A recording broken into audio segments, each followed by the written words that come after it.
വിദേശത്തുള്ള അച്ഛനറിയാതെ അഫാനും അമ്മയും വാങ്ങിക്കൂട്ടിയ കടം.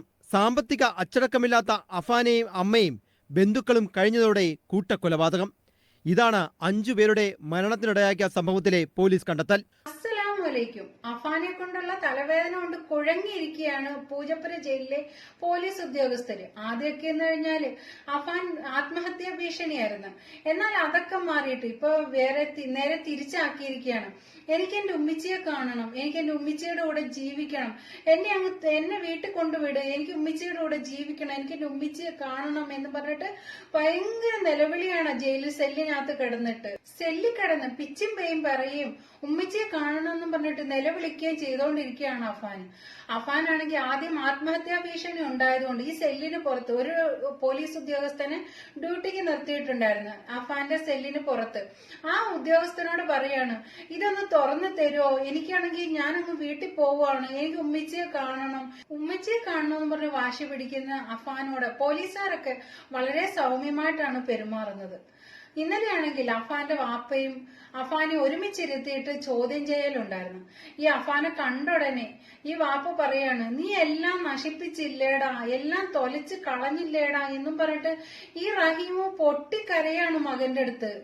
ഉമ്മച്ചി അനിയൻ തെണ്ടുന്നത് കാണാൻ കഴിയാത്തത് കൊണ്ടാണ് ഞാൻ ഇങ്ങനെ ചെയ്തത് എന്നാണ് അഫാൻ പറഞ്ഞത്. അല്ല, ഇവനിക്ക് കാണാൻ പറ്റത്തില്ലെങ്കിൽ ഇവൻ പോയെന്ന് ആത്മഹത്യ ചെയ്താ പോരെ? അതോ അവരെ മാത്രമാണ് കൊന്നത്? അവൻ എല്ലാവരെയും ഓടി നടന്ന് 5 പേരെയല്ലേ അവൻ കൊന്നത്? അതെല്ലാം കഴിഞ്ഞിട്ട് ചോദ്യം ചെയ്യലും അവരെ ഒന്നിച്ചിരുത്തിയുള്ള അതെല്ലാം കഴിഞ്ഞതിന് ശേഷം ഈ അഫാനെയാണെങ്കിൽ ജയിലിലേക്ക് കൊണ്ടുപോയി. അതിനുശേഷമാണ് ഷെമിയെ കാണണം, എനിക്ക് ഉമ്മിച്ചിയെ കാണണം എന്നും എനിക്ക് വാപ്പിച്ചയുടെയും ഉമ്മിച്ചയുടെയും കൂടെ ഒരുമിച്ച് ജീവിക്കണം, എനിക്ക് എന്നെ വീട്ടിൽ വിട് എന്നും പറഞ്ഞിട്ടുള്ള ഒരു ബഹളമൊക്കെ തുടങ്ങിയത് ഈ റഹീമിനെ കണ്ടതിന് ശേഷമാണ് ഈ അഫാന് തുടങ്ങിയത്.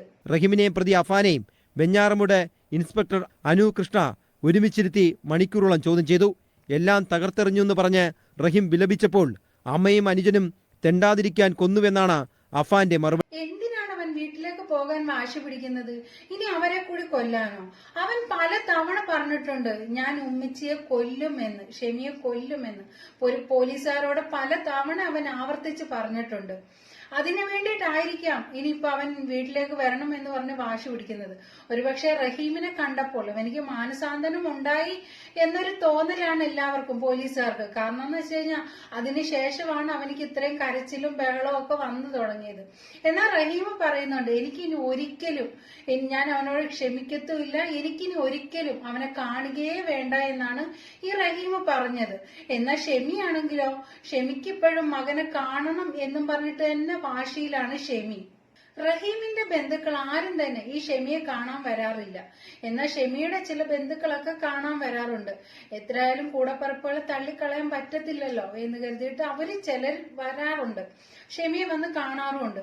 അവരും പറയുന്നത് ഒരിക്കലും അഫാനെ കാണാൻ പാടില്ല, ഈ ഷെമിയെ ഇനി ഒരിക്കലും അഫാനും ഷെമിയും തമ്മിൽ കാണാൻ പാടില്ല എന്നാണ് അവരും പറയുന്നത്. ഇവനാണെങ്കിൽ 5 പേരെ കൊന്നിട്ട്, അതെ പട്ടിയോ പൂച്ചയോ ഒന്നുമല്ല, 5 മനുഷ്യജീവനുകളെ കൊന്നൊടുക്കിയിട്ട് ഇവൻ പെട്ടെന്ന് ഉമ്മിച്ചിയുടെ കൂടെ ജീവിക്കണം, എന്നെ അങ്ങ് തുറന്നു വിട്, എനിക്ക് ഉമ്മിച്ചിയുടെ കൂടെ ജീവിക്കണം, എനിക്ക് മാനസാന്തരം ഉണ്ടായി, എനിക്ക് വീട്ടിൽ പോകണം എന്നൊക്കെ പറഞ്ഞു കഴിഞ്ഞാല് അവര് സെല്ലങ്ങ് തുറന്ന് പെട്ടെന്ന് വീട്ടിൽ വിടുമെന്നാണ് ഇവന്റെ ഒരു ചിന്ത. ഇവൻ കഠിനമായ അത്രയ്ക്ക് നല്ല പ്ലാനിങ്ങോടെയാണ് ഈ 5 പേരെയും കൊലപ്പെടുത്തിയത്. 5 പേരുടെ മരണത്തിനിടയാക്കിയ സംഭവത്തിലെ പോലീസ് കണ്ടെത്തൽ. കോവിഡിന് ശേഷം വിദേശത്ത് സാമ്പത്തിക കുരുക്കിൽപ്പെട്ട റഹീം നാട്ടിലേക്ക് പണം അയക്കുന്നത് കുറഞ്ഞു. പക്ഷെ സാമ്പത്തിക അച്ചടക്കമില്ലാത്ത ജീവിതം അഫാനും അമ്മ ഷെമിനും തുടർന്നു. കടം കയറിയതോടെ നികത്താൻ ചിട്ടി നടത്തി. ബന്ധുക്കളെയും ചിട്ടിയിൽ ചേർത്തു. ചിട്ടി കിട്ടിയവർക്കും പണം നൽകിയില്ല. കടം വാങ്ങിയ പണവുമില്ല, ചിട്ടിപ്പണവും കിട്ടാതെ വന്നോടെ ബന്ധുക്കൾ വഴക്കിട്ടു. 35 ലക്ഷത്തിന് മേൽ ബാധ്യത വന്നു. ഇതിനിടെ EMI ഇട്ട് അഫാൻ 2 ലക്ഷത്തിന്റെ ബൈക്കും വാങ്ങി. അഫാനെതിരെ ഉമ്മ മൊഴി കൊടുത്തു എന്ന് റഹീം അഫാനോട് പറഞ്ഞു. അത് കേട്ടുടനെ ഈ അഫാനാണെങ്കിൽ പൊട്ടിക്കരയുവാണിരുന്നു. എന്നിട്ട് പറഞ്ഞു, എന്റെ കുഞ്ഞിനെ, എന്റെ അഫ്സാനെ കൊന്നതിന് നിനക്ക് ഒരിക്കലും ഞാൻ മാപ്പ് തരില്ല എന്നും അവന്റെ മുഖത്ത് നോക്കി തന്നെ പറഞ്ഞു. എങ്ങനെ മാപ്പ് കൊടുക്കും? സ്വന്തം കുഞ്ഞിനെ കൊന്ന ആ ഒരു എന്താ ക്രിമിനലിനോട് എങ്ങനെ ആര് മാപ്പ് കൊടുക്കും? മാതാപിതാക്കളാണെങ്കിൽ പോലും ആ ഒരു ചെറിയ കുട്ടി ഈ കണ്ടു നിന്ന് ഈ ഇതറിഞ്ഞ് ഈ ജനങ്ങൾക്ക് പോലും സഹിക്കാൻ കഴിഞ്ഞിട്ടില്ല ആ ഒരു കുഞ്ഞിനെ കൊന്നത്. എല്ലാരെയും കൊന്നത് അത് വേദന തന്നെയാണ്, എങ്കിലും ആ ഒരു കുഞ്ഞിനെ കൊന്നത് ആർക്കും സഹിക്കാൻ പറ്റുന്നില്ല. അപ്പൊ ആ വാപ്പ ഇതെങ്ങനെ സഹിക്കും? ആ ഉമ്മയായാലും വാപ്പയായാലും അതൊരിക്കലും സഹിക്കാൻ പറ്റത്തില്ല. അങ്ങനെയുള്ള ഇവനിക്കൊക്കെ ആര് മാപ്പ് കൊടുക്കും? വീട്ടിലേക്ക് പോകണമെന്നും പറഞ്ഞ് വാശി പിടിക്കാൻ കാരണം അവനിക്കിപ്പോ ജയിലെന്ന് പറഞ്ഞാൽ മടുത്ത് തുടങ്ങി. അവനാണെങ്കിൽ പുറത്ത് അടിച്ചു പൊളിച്ച് ഇഷ്ടമുള്ള ഭക്ഷണമൊക്കെ കഴിച്ച് അടിച്ചു പൊളിച്ച് അങ്ങനെ നടന്നവനല്ലേ. ഇപ്പം ഈ 4 ചുമരുകൾക്കുള്ളിൽ ആ സെല്ലിൽ ഇങ്ങനെ കിടന്നപ്പോ അവനിക്ക് ഭയങ്കരമായ വീർപ്പുമുട്ടല്, അവനിക്ക് സഹിക്കാൻ പറ്റുന്നില്ല. അതുമല്ല, ഇവൻ രാത്രിയിലാണെങ്കിൽ പാതിരാത്രിക്കൊക്കെയാണ് വീട്ടിൽ കയറി വരുന്നത്. അവനിങ്ങനെ ബൈക്കും എടുത്തിട്ട് അവൻ കറങ്ങാൻ പോക്കായിരുന്നു. ഇപ്പൊ കറങ്ങാനൊന്നും പോകാൻ പറ്റുന്നില്ലല്ലോ.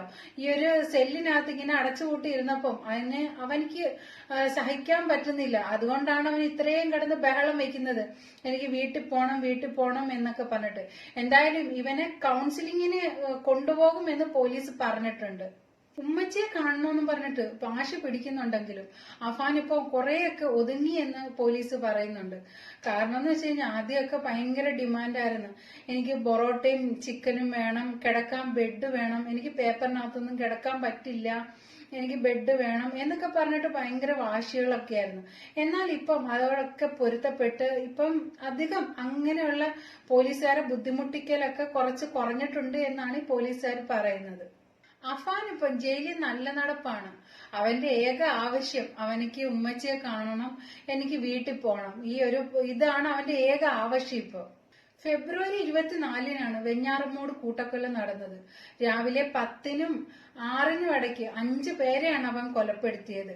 ഇവന്റെ ലിസ്റ്റില്, അഫാന്റെ ലിസ്റ്റില് ഇനിയും കുറച്ചു പേര് കൂടി ഉണ്ടായിരുന്നു. അവരൊക്കെ തലനാരിഴയ്ക്ക് രക്ഷപ്പെട്ടു എന്ന് തന്നെ പറയാം. അവരുടെയൊക്കെ ആയുസിന്റെ ബലം കൊണ്ട് അവര് രക്ഷപ്പെട്ടു എന്ന് തന്നെ പറയാം. ഷെമി ആക്രമിച്ചപ്പോൾ ശരിക്കും അവൻ ഷെമി മരണപ്പെട്ടു എന്നാണ് ഇവൻ കരുതിയിരുന്നത്. പിന്നെ എലിവേഷം കുടിച്ചിട്ട് പോലീസ് സ്റ്റേഷനിൽ പോയി കീഴടങ്ങി. അവിടെ ചെന്നിട്ടോ ആത്മഹത്യാ ഭീഷണി കാരണം പോലീസുകാർക്ക് പോലും തലവേദന ഉണ്ടാക്കി. കുറെ ദിവസം പോലീസുകാർക്ക് ഉറക്കം പോലും ഇല്ലാതെ അവനിക്ക് കാവൽ നിന്നു. അങ്ങനെ കാവൽ നിന്ന് ഒരു പോലീസുകാരൻ വരെ തളർന്നു വീണു. അത്രയ്ക്ക് കുരുത്തക്കേടാണ് ആ പോലീസ് സ്റ്റേഷനിൽ പോലും ഇവൻ കാട്ടിക്കൂട്ടുന്നത്. ഇവന്റെ വിളച്ചിലൊന്നും ജയിലിൽ നടക്കത്തില്ലെന്ന് ഇവനിക്ക് തന്നെ മനസ്സിലായിട്ടുണ്ട്. അതുകൊണ്ടാണ് ഇപ്പൊ അവനങ്ങ് തമ്പാട്ടിലായത്. ആദ്യമൊക്കെ എന്ന് വെച്ച് കഴിഞ്ഞാൽ ഇവൻ ഭക്ഷണം കഴിക്കുമ്പോ ഇവനിക്ക് ലോക്കൽ ഭക്ഷണം ഒന്നും ഇവനിക്ക് പറ്റത്തില്ല. ഇവനാണെങ്കിൽ പറഞ്ഞു എനിക്ക് പൊറോട്ടയും ചിക്കനും ഒക്കെ വേണം, ഞാൻ അതൊക്കെയാണ് കഴിക്കുന്നത്. പിന്നെ എനിക്ക് ഉച്ചയ്ക്ക് ഊണിന് അതിന് മീൻകറി എനിക്ക് നിർബന്ധമാണ്.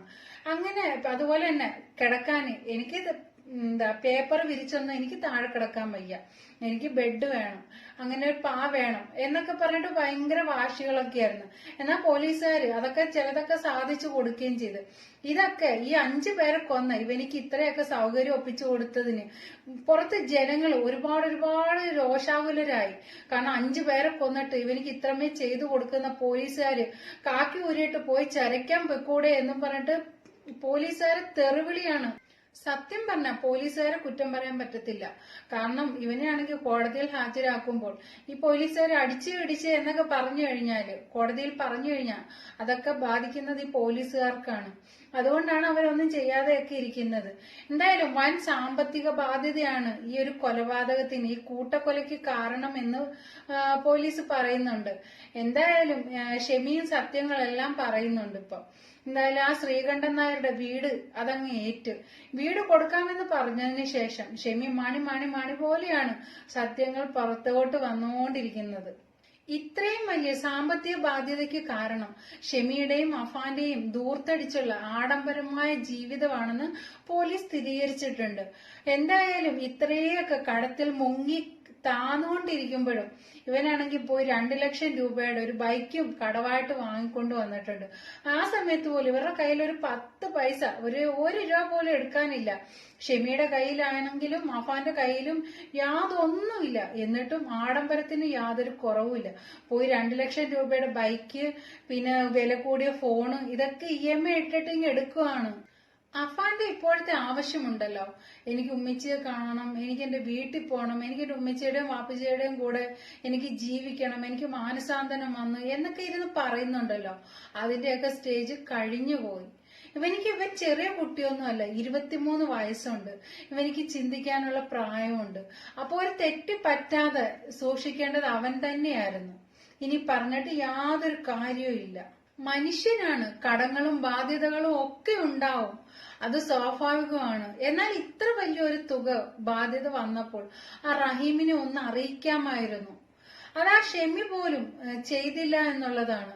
ആ റഹീമിനെ അറിയിക്കേണ്ട ഒരു ചുമതല ആ ഷെമിക്ക് ഉണ്ടായിരുന്നു. പക്ഷെ അത് ഷെമി പോലും പറഞ്ഞിട്ടില്ല.